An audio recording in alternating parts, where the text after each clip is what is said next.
স্কেলের সাহায্যে এই নারকেল গাছের উচ্চতা মাপবো। এখানে বৃষ্টির জল জমে আছে। এই জলটাকে ব্যবহার করবো নারকেল গাছের উচ্চতা মাপার জন্য। এক টুকরো পাটকাঠি জলের মাঝখানে লম্বভাবে পুঁতবো। এইবার এই জলটার মধ্যে দিয়ে নারকেল গাছের মাথা দেখার চেষ্টা করব।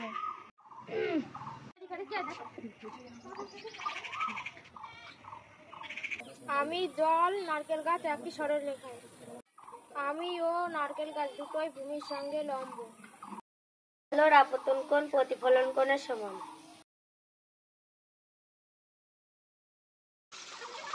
এর উচ্চতা এতটুকু, প্রায় 130 সেন্টিমিটার।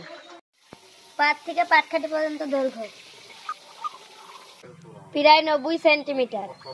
পাটকাঠির থেকে নারকেল গাছের গোড়া অবধি দৈর্ঘ্য মাপবো। প্রায় 225 সেন্টিমিটার। সদিশকোণী ত্রিভুজের অনুরূপ বাহুগুলি অনুপাত সমান।